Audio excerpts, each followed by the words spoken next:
زۆر باشە بابزانین سیستەمی ئەسیکۆدا چییە؟ بۆچی عێراق باجی زیاد کردووە؟ چێ زەرەرمەند دەبێت دوجار؟ بازرگانان زەرەرمەند دەبن یاخود خەڵکی ئاسایی، چونکە بەپێی هەواڵەکان ئەوەندە باج زیاد کراوە گەیشتۆتە لە 130. ئەی خەڵک لە چۆی بێنێ ئەم باجە بدە. ئەمانە کۆمەڵەیە پرسن ئێمە لەگەڵ میوانەکەمان قسەی زیاتری لەبارەوە دەکەین و بزانین ئەمە بە چۆ دەکات. میوانەکەمان زۆر بەڕێز کاک نەوزاد شێخ کامیل بەڕێوەبەری گشتی بازرگانی ڕاستەوخۆ لا ستۆدیۆ ژووری هەواڵ لە لامان میوانە. کاک نەوزاد زۆر بەخێر بن، گەلێک سوپاس بۆ بەشداریکردنیشتان لەگەڵمان لەم گەشتەی ژووری هەواڵی کوردستان 24. وڵا لە سەرەتاوە بزانین ڕەنگە هەموو کەس نەزانێت سیستەمی ئەسیکۆدا چییە، وەکو ناویش ناوێکی سەیرە. ینی ئەم سیستەمی ئەسیکۆدا چییە و ئەم پێناسە گومرجی عێراق چەند زیاد کراوە؟ سپاس کاک حاکم، سڵاو لە بینەرانتان. هەرۆگاگادارن سیستەمی ئەسیکۆدا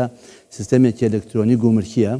لەسەر لە زۆربەی وڵاتانی جیهان پەیڕەو دەکرێت. ئەو وڵاتانەی کە سیستەمی ئابووری و سیاسیان جێگیرە لە عێراقیشدا لەبەر ئەوەی یەکێکە لە وڵاتانەی کە دەیەوێت بچێتە ناو منظەمەی تیجاری عالەمیەوە، یەکێک لە مەرجەکان ئەوەیە کە دەبێت سیستەمی ئەسیکۆدا لە ناو وڵاتەکەیدا لە دەواازەکان جێبەجێ بکە. ئەویش کاری کردەوە، بەڵام کێشەکە لەوەدایە ئەو کارکردنی حکوومەتی عێراقی لە ئێستادا بۆ جێبەجێکردنی ئەو سیستەمە بەبێ پێویستی بەرپێشینەیەکە پێویستی بەوە بۆ بنەمایەکی بۆ دابنێت. ئەو بنەمانەی دانەناو هاتووە کۆمەڵێک بڕیاری زۆر خێرایی داوە کە لەگەڵ ئەم قۆناغە و لەگەڵ تەکەیوفی کۆمەڵگەی عێراقە ناگونجێ. کاک نەوزاد ئێوە وتان لە وڵاتانی پێشکەوتوو کە سیستەمەکەیان لە ڕووی سیاسی و ئابووریەوە سەقامگیرە. باشە لە عێراق نە سیستەمی سیاسی نە سیستەمی ئابووری سەقامگیر نییە. چۆن ئەو سیستەمی ئەسیکۆدایە دێنێ؟ ئاخر ئەو کێشەکە ئەلەوەدایە چۆن لە ئێستادا دێن ئەوە جێبەجێ دەکەن. کاتێکە کە هێشتا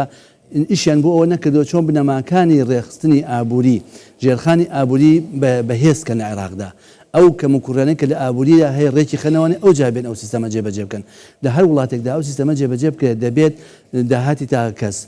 لە بەرزبوونی بەردەوام دابێت، دەبێت بازرگانەکان بە سیستەم کرابێت، دەبێت دەواازەکان هەمووی لە هەموو عێراقدا ئەو دەواازانە هەمووی ئەو سیستەمی تا جێبەجێ بکرێت. تۆ لە کاتێکدا زانانی زیاتر لە 2-3,000 کیلۆمەتر بە سنوورێکی وڵاتێکی کەوەیە کە ناتوانێت سیستەمی ئەسیکۆدای تا جێبەجێ بکرێت چونکە حەسادی اقتصادی لەسەرە. باشە گەرم سیستەمە جێبەجێ نەکرا کاک نەوزاد، یعنی چی ڕووەدا؟ ئێمە لە هەرێمی کوردستان ئێستا سیستەمێکی گومرکیمان هەیە زۆر پێشکەوتوتر لە ئەسیکۆدا کە سەرجەم ئەو خاڵانەی کە لە ئەسیکۆدا هەیە کە دەبێ بازرگان تەقدیمی کە بۆ وەرگرتنی کاڵاکەی و هێنانی کاڵاکەی لەو سیستەمە گومرکی هەرێمی کوردستاندا هەیە. ئەگەر جێبەجێ نەکرێت لە عێراقدا دڵنیایش شکست دێنێت لە جێبەجێکردن، چونکەوەتە خۆتان زانن ئێستا ناڕزایی بەردەوامە، تا ئێستا کۆنتێنەرەکان لە مینای قەسر وەستاون و داناگیرێن چونکە ئەم حکوومەتە هاتووە چی کردووە لە یەکە تەکاڵی سیستەمەکە جێبەجێ دەکەم هاتووە باجی گومرکیشی لەسەر زیاد کردوون. ئێستا باجەکە زیاد نەکردایە بەم سیستەمە وردە دەیتوانێت تەکەیف لەگەڵ وەزعەکە بکە، بەڵام تۆ باجەکە لە 3%ەوە بۆ لە 5%ەوە بۆ لە 30% زیاد کردووە لەسەر کاڵا. دواتر هاتووی ئەم سیستەمەشی جێبەجێ کردو. ئەم سیستەمە بازرگانی عێراقی هین نییە لەگەڵەیە، خۆی نەگونجاندووە لەگەڵەیە. بازرگانی عێراقی هاتووە لە چەند ساڵی ڕابردووە کۆنتێنەرێک بای 2 ملیۆن دیناری. یعنی ئێستا ئەمەی بۆ هەرێمی کوردستان با بێنە سەر هەرێمی کوردستان بخۆ. هەرێمی کوردستان پابەندی ئەم سیستەمە ئەمەی ئەسیکۆدا و ئەم باجە نوێیە گومرجانە دەبێت؟ وڵاهی نابێت لە کۆتاییدا ئەگەر بکەوینە ڕێکەوتن لەگەڵیانە، چونکە خۆتان زان تا ئێستا ئێمە سیستەمی باجی گومرکیمان لەگەڵ عێراقا یەک نییە. کۆمەڵێک کاڵامان هەیە لێرە کە باجیان جیاوازە لەگەڵ هی عێراقا، دەبێت لە پێشەوە بێ ئەو باجانە ڕێکخرێت. سیستەمی تعریفی گومرکی لە هەموو عێراقا بێ یەک تعریفە بێ، بەڵام هی هەرێمی کوردستان ئێستا جیا لەگەڵ عێراق کەواتە ئەوان دانانیشتون لەگەڵ ئێمە ئەم تعریفە گومرکی یەخەنەوە. ئەمە یەک. دووەم ئێمە دەواازەی تەنها ئیبراهیم خەلیلمان هەیە کە ئێستا دەتوانێت ئەسیکۆدای تا جێبەجێ بکەین. دەواازەکانی ترمان حاجی وەمەران و باشماخ و پەرێزخان و ئەو دوو فرۆکەخانەکە ناتوانێت سیستەمەکەی تا جێبەجێ کرێت چونکە پەیوەستن بە وڵاتێکەوە کە حەساری لەسەر ناتوانێت ئەسیکۆدای تا جێبەجێ کرێت. بۆیە ئەم کۆمەڵی ئیسلامی ئەو سێ دەواازەمان ڕەبتە بۆوانەوە حەساری اقتصادیان لەسەرە ئەوان ناتوانێت ئەو سیستەمە لەوێ جێبەجێ بکرێت. بازرگان ناتوانێت سودمەند بێت لەو منەسە ئەلکترۆنیک کە لە بانقی مرکزی دۆلاری بە 132 بۆ گۆڕێتەوە. لەبەر ئەوە لە یەک دەواازە ئێمە توانین ئەگەر جێبەجێش کرێت، بەڵام ئێستا ئەویش جێبەجێکردنەکەی قورسە چونکە تۆ وڵاتی تورکیاش کێشەی هەیە لەگەڵ ئەم سیستەمە. چار چییە کاک نەوزاد؟ یعنی ئێمە ئێستا تۆڵی قورسە تەنانەت لە عێراقیش خۆی جێبەجێ ناکرێت، باشەوە عێراقیش دەڵێ بێت جێبەجێ بکرێت. ئەی حەل چیە؟ ئێوە بەتەمان حەلەکە چۆنە؟ حەلەکە ئاسانە. هەرێمی کوردستان لەگەڵ بەغدا دابنیشن بەتایبەتی هەیئەی مەنافزی حدودی ئێمە و سیستەمەی کە خۆمان هەمانە ئەتراف بەو سیستەمەی هەرێمی کوردستان بکرێکە هەیە و ئەترافی ئێمەش ئەتراف بە ئەسیکۆداکەی ئەوان بکەین کاڵایە کە لای ئێمەوەیەت بەو سیستەمە گومرگێکی ئێمە هەمانە پابند بێ لە مەناسە ئیسفادێ لە مەناسە بتوانێت ئیسفادێ لێ بکرێت باش کاک نەوزاد ئەگەر ئەم سیستەمە نوێیە جێبەجێ کراوە ئەم سیستەمە گومرجێکە لە عێراق و هەرێمی کوردستانیش با بڵین کاری پێکرانی چی لە دۆخی بازار ئەکا چی لێکە شتەکان بەرەو گرانبوون ناچێ ئەو سیستەما گەرجێ بەجێ بکرێ ئەو باجانشی کە قراریان داوە زیادی بکەن باوەڕ کە نرخی کاڵات زۆر بەرز دەبێتەوە هەتا وای بەڵێ هەموو شتێک چونکە زان چۆنە تۆ بازرگان ئەو کاتە ناتوانێت ئەگەر هەندێک کەس هەوڵ بدا بە سیستەمی ئەسیکۆدا نهێنێ لە بازار ڕەش دۆلارەکەی ئەڵۆگۆڕ بکە ئەمە جارێکە هەر لە دۆلارەکەی زیاتر لە 18,000 دینار ئەچێتە سەر پارەکەی بۆ کڕینی کاڵا کاتێک کە سیستەمەکەش جێبەجێ بێ ئەوە تۆ زۆر ئەقلی بۆ دروزەوە بۆ هێنانی کاڵاکە تاخیرە بێ کاڵاکەی کە گاتەرێم دووەمیشیان ئەم سیستەمە لەگەڵ ئەم بارودۆخی ئێستادا وای لێ بازرگانەکان کە کاڵاکەیشان زەرمەندی ئەسلیە بازرگان زەرمەندی ئەسلی بە یا هاوڵات زەرمەندی ئەسلی و کۆتایی زەرمەند هاوڵاتیە چونکە تۆ بازرگانیش ناتوانێت ئەو هەموو زەرەر خاتە سەرشانی خۆی ڕێگەچەی خاتە سەر کاڵاکە کاڵا هاوڵاتی دەبێ ئەو باجە بدە بەڕاستی لە کۆتاییدا ئێمەش هاوڵاتی سنتەرە هەموو شەڕەکەمان بۆ ئەوەیە هاوڵاتی ئەو باجە نەدا دەبێت ئەگەر بیشکرێ دەبێت ئەو باجەیان ئەو زەرەرە تەوزیع کرێ بەسەر دوێنێ کاکەوزاد ئێمە راپۆرتێکمانە بوو نرخی گۆشت هی بەرق گەیشتۆتە 24,000 هی جۆرەکە گەیشتۆتە 20,000 هەندێک لە گۆشت فرۆشەکان دەیان و ڕەنگە بگاتە 30,000 ئێجاوە مانگی ڕەمەزانیشە ئەگەر وا بڕوە مەگەر خەڵک هەر بچن لەگەڵ مەڕەکە ڕەسم بگرن خۆ ناتوانن بیکڕن بەتاکید بەرزبوونەوەی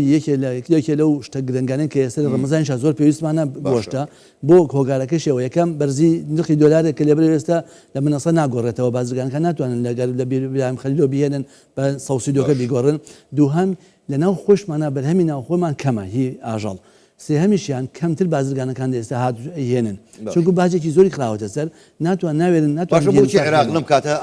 ئەم باجەی زیاد کرد ینی هۆکارەکەی چی بوو خۆی بەحسابی خۆی ئەمە ئەو سیستەمە جێبەجێکە کە لەگەڵ ئومەی متحیدە و ئەو وڵاتانەی کە ناڵێمە چێتە ناو منظەمی تیجاری عالەمیەوە دەیە هۆکارێک بێ بەڵام ئەمە شەڕێکە بە خەڵکی عێراقی فرۆشتووە تۆ کاتێ ئەم پارەی کە باجی زیاد کرد لەسەر خەڵک دەبووە داهاتی تاکەسیشی بەرز کردایەتەوە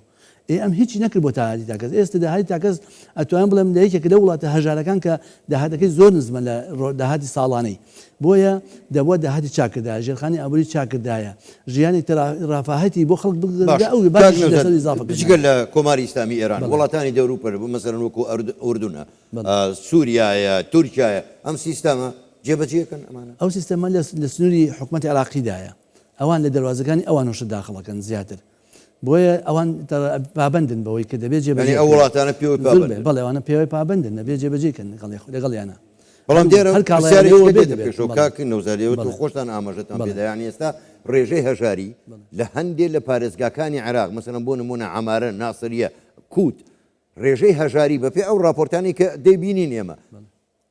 لە 140 بۆ لە 150 ئەم پێناسی گومرجێر زیاد کراوە و ئەسی گۆداش هاتوو ینی ئەو خەڵکە چی بکە وڵاهی هەژاری زیاد دەکات بێکاری زیاد دەکات چونکە بەڕاستی بازرگانەکان کاڵا ناهێنن کە کاڵاشیان نهێنا و کاتە بێ بازاری دروست دەبێتەوە ساختکردنەوەی نامێنەکەواتە بە تاکید زیانی زۆرتر بەر هاوڵاتیانی ناوەڕاست خۆری عێراقەکەوێت لەم سیستەمەدا باشە بەڵام کاک نوزادەوە ئەگەر ڕەنگە دووسبەی ڕەنگە دووسبەی یەکەم ڕۆژی مانگی ڕەمەزان یا چوارشەمە یاخود پێنجشەمە ینی بەم حاڵەوە بەم زیادکردنی گومرگەوە بەم سیستەمی ئەسیکۆدایە چۆن ئیتر حکوومەت یان ئەوانەی کە بەرپرسن دەتوانن چاودێری بازار بکەن و نرخەکان بەرز نەبێتەوە ئێمە وەک بڕێواتی گشتی بازرگانێکێکی لایەنە بەرپرسەکانی ئەو مەسلەیە ئەوکو لیژنەکانی چاودێری ئێمە کۆبوونەوەمان کردووە لیژنەکانمان فراوان دەکەین سەردانی هەموو شوێنەکانەکەین دەڵین سەردانی ئەو شوێنانە دەکەن ئەو کاڵا خۆراکیەکان بە تایبەتی ئەگەر بزانین نرخەکەی زیاد لە پێویست بەرز بۆتەوە متابعی دەکەن ئەگەر ئەو مەنەفێستەی کە هەیەی ئەو بازرگانە ئەگەر هیچ 6 مانگ پێش ئێستا بێ بە دڵنیاییەوە ئیجراعاتی لەگەڵا دەکرێت نابێ ئەو نرخە بەرز کاتەوە بەڵام خۆتان زانین ئێستا وەستاویش هێنانی کاڵا لەبەر ئەم وەزعیکە دروست بووە بۆیە ئێستا هیچ کاڵایەکی تازە بۆ نرخە تازە نادۆتە ناو بازار بۆیە ئێمە بە دڵنیاییەوە دەچینە بازار ئەو کاڵایەش بە تایبەتی کاڵا خۆراکیەکان نەمانگی ڕەمەزاندا ئەگەر بەرز بێتەوە ئیجرا لەگەڵ ئەو بازار باش کاک نۆزاد با بڵین ئەم بڕیاری زیادی گومرجی و ئەمەسی کۆدایە ینی کاریگەریەکەی لەسەر ڕەوتی بازرگانی هەرێمی کوردستان چێ بێ باواز لە عێراق بێن ومە هەر بەناو بە ڕەبتین بە عێراقەوە ئێمە ئێستا جموچڵی بازرگانیمان نەوەستاوە ئێمە ڕۆژانە مۆڵەتی بازرگانی دێنە بازرگانەکان لە دەواازەکانی نێودەوڵەتی ئیبراهیم خەلیل و لە حاجی ئۆمەران و لە پەروێزخان و لە باشماخەوە کاڵا داخل دەبێت دێت کێشەمان نێ لە داخڵبوونی کاڵاکەدا بەڵام ئەوەی ئەو بازرگانێککە ئەم کاڵایەنە لەم دەواازانەی ئێمەوە دێنێ ناچێتە مەنەسەی ئەلکترۆنیەکەوە ناچێت بە سەوسی دوو بیگۆڕێتەوە دەچێت لە بازار ڕەشدا دەیگەڕێتەوە لە کۆتاییدا ئەم بازرگانەی ئێمەش ناچارە بکە ئەو دۆلارە بە نرخێکی گران بکرێ دەچێت کاڵاکەش کە دەهێنێ نرخی کاڵاکە زیادە بکاتە لە کۆتاییدا بدڵنیاییشەوە بە دڵنیاییەوە نرخی کاڵاش لە ئێرە بەرز دەبێتەوە بەڵام ئێستا من بەپێی ئەو دزانیادانی کە هەموو خۆشم سەردانی چەند کۆگایکم کردووە کاڵایەکی زۆر لە کۆگاکانی هەرێمی کوردستان هەیە کاڵای خۆراکی بۆیە ئێستا ئێمە ئومێدمان هەیە کە بازرگانەکانی هەمیشە هاوکار بن بەڕاستی ئەوانەی کە بازرگانی جوملەن ئەو کاڵایەنەی کە هێناوێنە ئەیخەنە بازارڕەوە لەم کاتەدا بۆ ئەوی بە نرخێکی گونجاو نەهێڵن ڕێگە نەدەن بە زیادکردنەوە بکاک حاکە من یەک پێشنیارشم بۆ خەڵکی بەرزەوە بەڕاستی بیکەین بە کەلتور لە شوێنەکە کە زانیمان کاڵایەک زۆر نرخەکەی بەرز بۆتەوە بایکۆتیکەی نەیکڕین بۆ ماوەیەک ئێمە هەندێک بازرگان هەیە بەدۆخی نەیکردن کاک نەوزادێ بەش ێنەساوە خەڵک گۆشت نەخوا گۆشت گرام ئیستقلال دەکا ئیستقلال دەکە بیکڕە تۆ ناکرێت لە هەفتەیەکە بای 10 کیلۆ کڕی 2 کیلۆ کڕە کەمی کەرەوە خەسابەکە زەرەکە ئەزانی چۆنە ئێمە باجبێ بەڕاستی دەبێ ئەو کەلتورە وا لێ بکەین بازرگان ئیمجا بیر لەوە بکاتەوانێ بیر لەوە بکات و قازانی زۆر نەخاتە سەر ئەو کاڵایی کە لە بەردەستیایەتی هەندێک جا ناڵم ئیستقلالی بازار دەکرێت بۆی ئەوی کە خواست لەسەر کاڵاکە زۆرە ئیستقلالی بازار دەکرێت بۆی ئیستقلالە نەمێنێ هاوڵاتی دەتوانێت بایکۆتی کە بۆ ماوەیەک بۆ بەدڵنیاییەوە نرخەکەدا دەبەزی کودام کاک نەوزاد بە منی ئەمنی وەکو دوا پرسیاری ڕەنگە کاتمەوەندە نەما بێ بازرگانەکانی ئێمە کە دۆلار وەرەگرن لە بانک وەرەگرن بە سعری بانقی یاخود لە دەرەوە بە سعری بازار وەرەگرن بۆ خۆ دەزانی بەرزوو نزمی دۆلاریش لە بازار چۆنیە ئەو کاتە ئەمە کاریگەری لەسەر کاڵاش هەیە بەڵێ بەتاکید ئەو بازرگانەی کە ئێستا بیێ بە 200,000 کەینەکەی دەستکەوێت دۆلارەکەی دەستکەوێت دەبێت لە منەسا ئەلکترۆنیەکە و لە سیستەمی ئەسیکۆدا خۆی دۆمارکە ئەگەر ئەوە نەکات ینی ناتوانێت دۆلاری 200,000 بەدەست بێنێ بۆیە ناچارە دەبێت بچێتە بازار کە چوشە بازار بە نرخی زیاتر دەیکڕێ ئەو کاتە بەهای دیناریشدا بەزێ و بەهای دۆلار بەدەست دەست خۆش بە کاک نوزاد ینی بە کورت و کرمانجەکە لاسەر تاسەری عێراق بە هەرێمی کوردستانیش ئەوەی زەرمەند دەبێ هاوڵاتیە زۆر باشە زۆر بەڕێز کاک نەوزاد شێخ کامیل بەڕێوەبەری گشتی بازرگانی گەلێک سوپاس بۆ بەشداریکردنتان لەگەڵ زۆر سپاس شەوتان باش.